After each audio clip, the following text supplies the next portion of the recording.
شنو شعورك بالفيلم؟ لا لا صدق حبيته لا لا؟ والله حلو. حبيته؟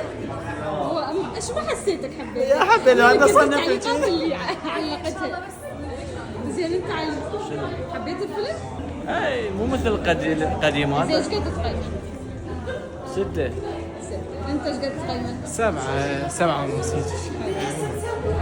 خلي هذول الاثنين. نورين انت ايش قد تقيمي؟ اني مو كلش حبيت الفيلم، بس هو يعني تونست على اجواء ارسلان، كانت تسوي لنا مود يعني.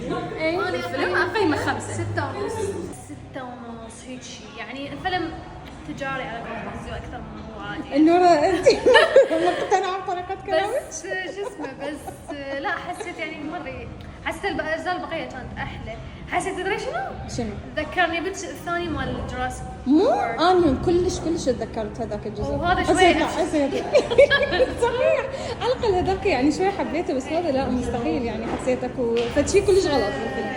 بس يعني النهايه كانت ممتعه، بس نقول انه هو فيلم تجاري لا والله يعني حرام بيصرف هواي. يعني انا اقول لك اللي عجباني هم الديناصورات، المؤثرات البصريه. بس قصدي يعني هو كتقييم كفيلم كامل صراحه ما حسيت ممكن شبه.